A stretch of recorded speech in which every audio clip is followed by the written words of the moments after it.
स्वागत है आप सभी का हमारे इस चैनल प्रकर्ष क्लासेस के नए वीडियो में। इस वीडियो में हम देखेंगे राज्य प्रशासन को। राज्य प्रशासन में राज्यपाल, उसके उपरांत राज्य मंत्रिपरिषद, मुख्यमंत्री, सचिवालय और मुख्य सचिव आते हैं।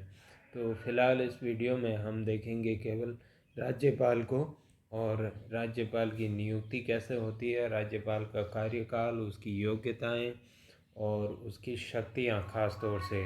तो इन चीज़ों को देखने की कोशिश इस वीडियो में हम करते हैं। राज्यपाल यह राज्य कार्यपालिका का प्रमुख हेड होता है और अनुच्छेद 153 के अनुसार प्रत्येक राज्य के लिए एक राज्यपाल होगा, लेकिन एक व्यक्ति को एकाधिक राज्यों का राज्यपाल भी बनाया जा सकता है। अर्थात एक व्यक्ति को यदि किसी पड़ोस के राज्य में राज्यपाल का पद रिक्त है तो वहाँ का भी उसको अतिरिक्त प्रभार दे दिया जाता है। ऐसी दशा में जो उसका वेतन है वो सभी राज्यों में समान रूप से विभाजित होता है। जैसे मान लीजिए 2 राज्यों का राज्यपाल बना दिया गया है किसी को, तो 1:1 में उसका वेतन जो उसे प्राप्त होता है वो उन दोनों राज्यों में विभाजित होगा।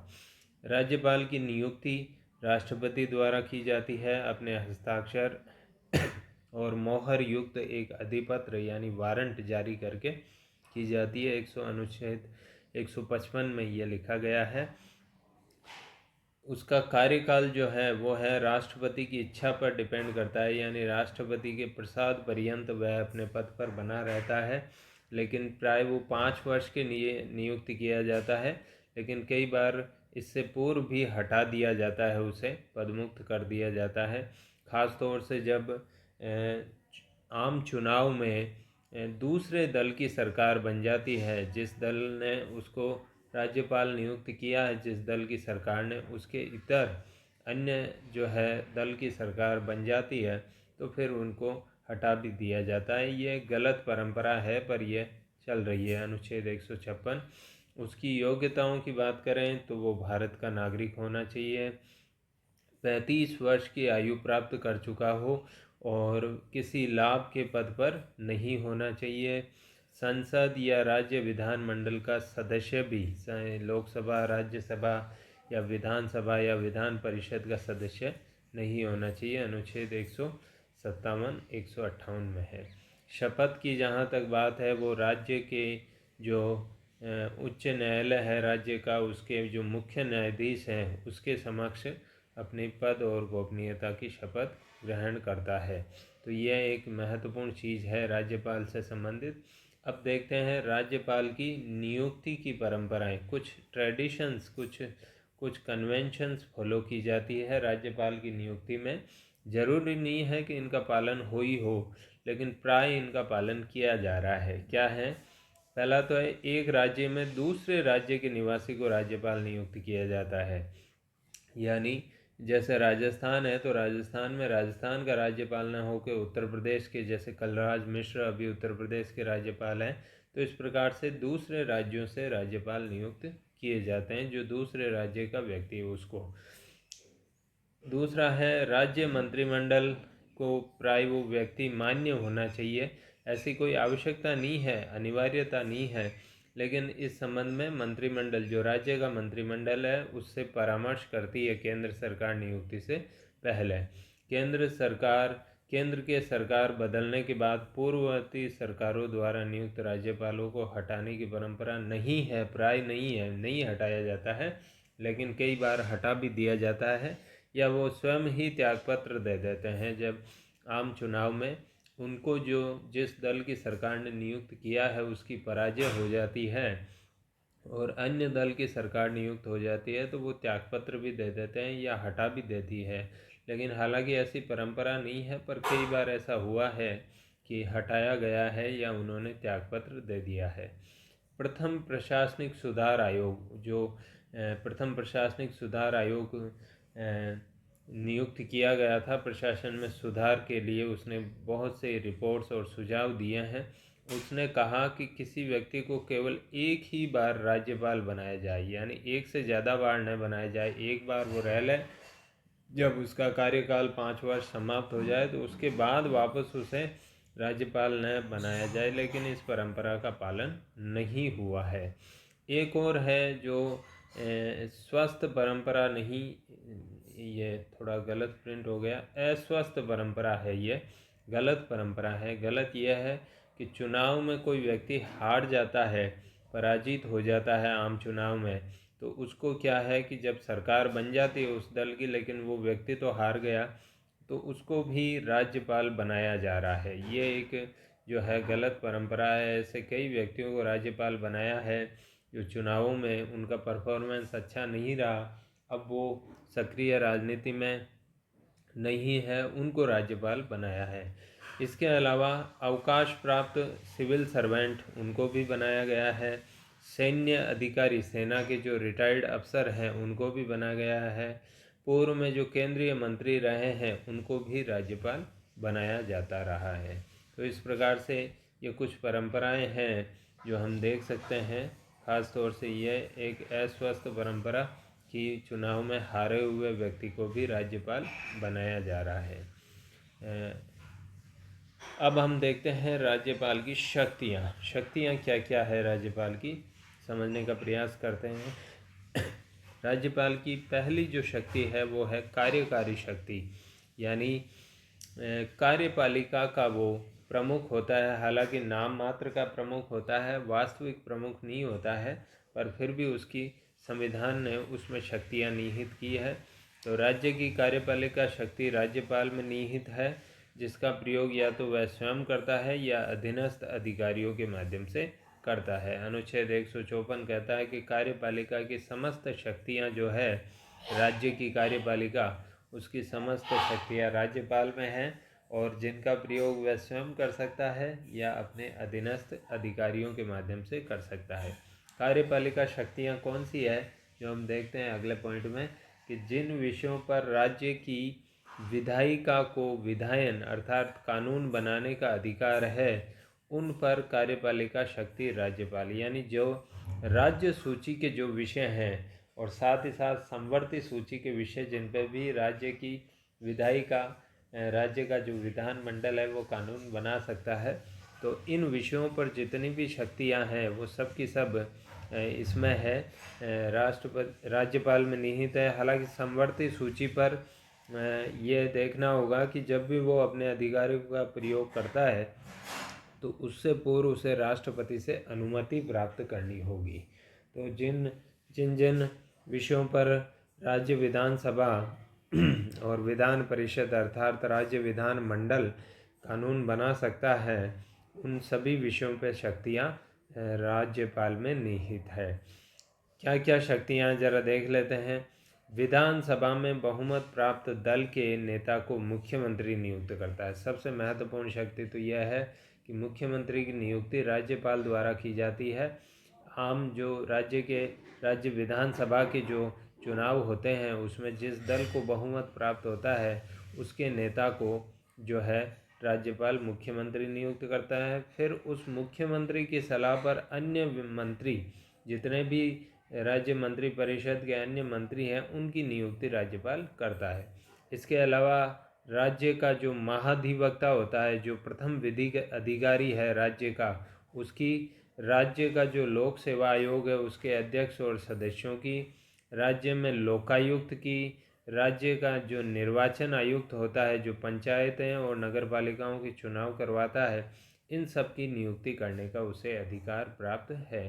साथ ही साथ इनमें से अधिकतर को हटाने का अधिकार भी है, लेकिन उसे राज्य लोक सेवा आयोग के अध्यक्ष व सदस्यों के अलावा उपयुक्त को हटाने का अधिकार भी है। राज्य लोक सेवा आयोग के अध्यक्ष और सदस्य को वो नहीं हटा सकता, इनको हटाने का अधिकार राष्ट्रपति के पास प्राप्त है। वह उच्च न्यायालय के न्यायाधीशों को राष्ट्रपति द्वारा नियुक्ति करने में परामर्श देता है। हम जानते हैं उच्च न्यायालय के न्यायाधीश राष्ट्रपति द्वारा नियुक्त किए जाते हैं, लेकिन राष्ट्रपति इनकी नियुक्ति में राज्य के संबंधित राज्य के राज्यपाल से परामर्श भी मांगता है, तो वो परामर्श देता है। लेकिन ये ध्यान रखना है कि ये सारी शक्तियाँ यद्यपि संविधान राज्यपाल में निहित करता है, लेकिन राज्यपाल स्वयं के स्तर पर इनका प्रयोग नहीं करता है, बल्कि राज्य की मंत्री परिषद के परामर्श से ही इनका उपयोग करता है। ये एक महत्वपूर्ण चीज़ डाली गई है संविधान में कि राज्यपाल को शक्तियां प्रदान की गई है, लेकिन राज्यपाल इन शक्तियों का उपयोग स्वयं नहीं करता है। राज्य की मंत्री परिषद सिफारिश करती है और उस सिफारिश को वो प्राय मान लेता है, और हो सकता है कई बार पुनर्विचार के लिए भी लौटा दे, लेकिन प्राय मान लेता है। और इन शक्तियों का प्रयोग वह स्वयं न करके राष्ट्रपति, माफ़ कीजिए, मुख्यमंत्री और मंत्री परिषद जो उसे सुझाव देते हैं, परामर्श देते हैं, उसके अनुसार ही करता है। उसे राज्य प्रशासन विधि निर्माण से संबंधित किसी मामले में मुख्यमंत्री से सूचना मांगने का भी अधिकार है। राज्य से संबंधित कोई भी मुद्दा हो, इस पर यदि उसे जानकारी प्राप्त नहीं हुई है तो वो मुख्यमंत्री को कह सकता है कि इससे संबंधित जानकारी मुझे उपलब्ध करवाई जाए। साथ ही साथ कई बार क्या होता है कि किसी विषय पर उस विषय से संबंधित विभाग का जो मंत्री है वो निर्णय कर लेता है, तो राज्यपाल यह मुख्यमंत्री को कहता है कि नहीं, केवल मंत्री का निर्णय इस पर काम नहीं आएगा, पूरी मंत्री परिषद को निर्णय करना चाहिए।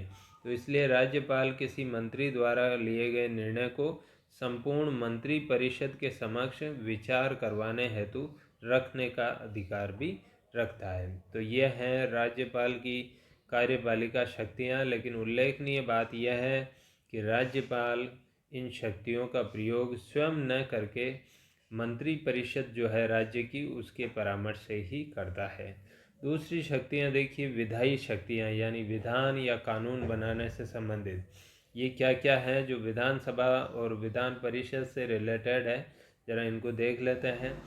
राज्य विधानमंडल का सत्र, ये बिल्कुल राष्ट्रपति जैसी है, वो लोकसभा राज्यसभा का सत्र बुलाता है, वैसे ही है राज्य के विधानमंडल। विधानमंडल के आप जानते हैं दो भाग हैं, एक है विधानसभा, विधानसभा, और दूसरा भाग है विधान परिषद, विधान परिषद। ये विधानमंडल के दो भाग हैं।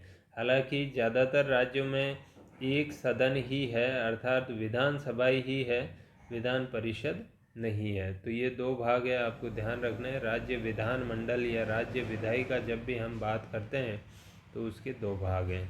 तो इनके सत्र बुलाने का अधिकार रखता है।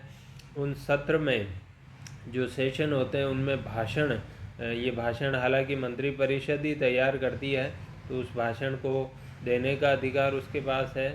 सत्र का अवसान यानी सत्र को समाप्त करने का अधिकार है। विधानसभा को वो भंग भी कर सकता है, यदि मंत्री परिषद सिफारिश करती है कि विधानसभा को भंग कर दिया जाए तो भंग कर सकता है।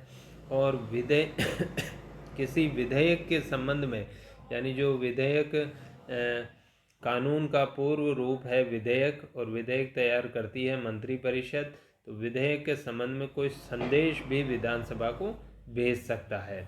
विधानसभा में धन विधेयक जैसे बजट, ये जो प्रस्तुत किया जाता है, इसमें राज्यपाल की पूर्व अनुमति लेना आवश्यक है। विधेयक जो होता है, विधेयक के बाद कानून बनता है। विधेयक तैयार करती है मंत्री परिषद, जब वो विधानसभा विधान परिषद में पारित हो जाता है तो कानून बनता है। तो विधेयक भी दो प्रकार के होते हैं, साधारण विधेयक और धन विधेयक। धन विधेयक यानी धन से संबंधित कोई विधेयक है, जो अनुच्छेद 110 में जिनका वर्णन किया गया है, ऐसा कोई विधेयक है, तो ऐसा विधेयक प्रस्तुत करने से पूर्व राज्यपाल की अनुमति लेनी पड़ेगी।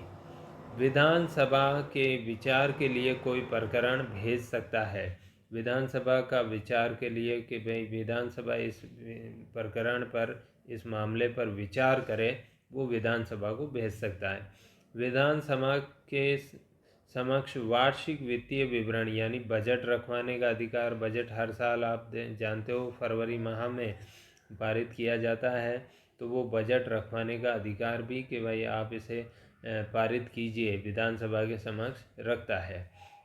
एक है आंग्ल भारतीय समुदाय से एक सदस्य विधानसभा में नियुक्त करता है। ध्यान रखिए, विधानसभा में एक सदस्य यदि उनका पर्याप्त प्रतिनिधित्व नहीं हो तो।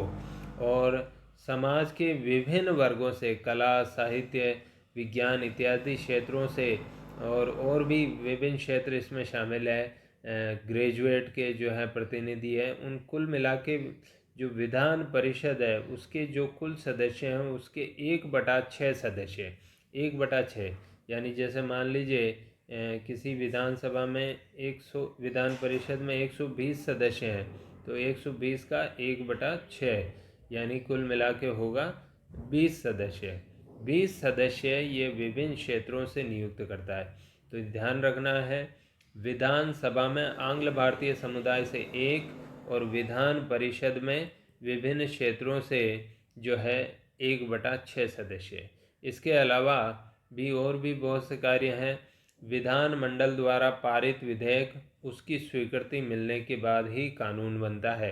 विधानमंडल जिन विधेयकों को पारित कर देती है वो हस्ताक्षर के लिए राज्यपाल के पास भेजे जाते हैं। तो राज्यपाल क्या करता है, उन पे या तो विधेयक पर अपने हस्ताक्षर कर दे, मतलब अपनी स्वीकृति दे दे, या विधेयक पर अपनी स्वीकृति को रोक के रख सकता है, क्योंकि संविधान में समय सीमा तय नहीं है कि कितने दिन में वो हस्ताक्षर करेगा, इसलिए जब तक वो चाहे रोक सकता है उसको। या फिर वित्त विधेयक नहीं है तो पुनर्विचार के लिए भी लौटा सकता है कि आप वापस इस पर विचार कीजिए, लौटा सकता है वो। या कुछ विधेयकों को राष्ट्रपति के विचार के लिए आरक्षित रख सकता है, वो अनुच्छेद 200 में दिए गए हैं। कुछ ऐसे विधेयक हैं जिनको वो राष्ट्रपति से कंसल्ट करने के बाद ही पारित करता है। तो इसलिए ये 4 ऑप्शन है: स्वीकृति दे देना, स्वीकृति रोक लेना, वापस लौटा देना, बशर्ते वो वित्त विधेयक न हो, और इसके अलावा राष्ट्रपति के लिए विचार के लिए उसको रोक के रख देना। इसके अलावा और भी कार्य हैं। विधानमंडल का कोई एक या दोनों सदन सत्र में नहीं हो तो ऑर्डिनेंस जारी कर सकता है, अध्यादेश।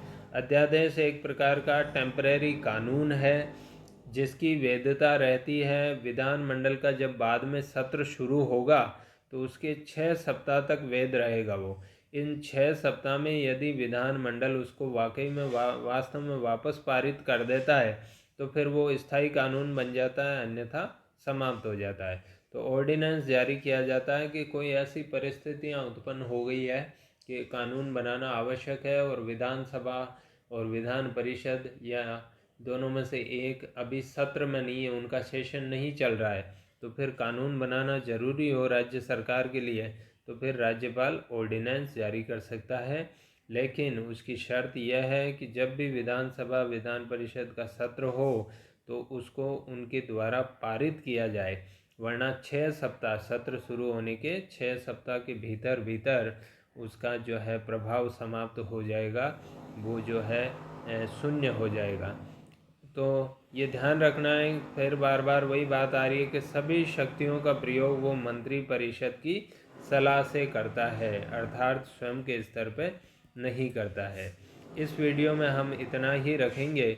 अगले वीडियो में राज्यपाल की कुछ और शक्तियाँ लेंगे।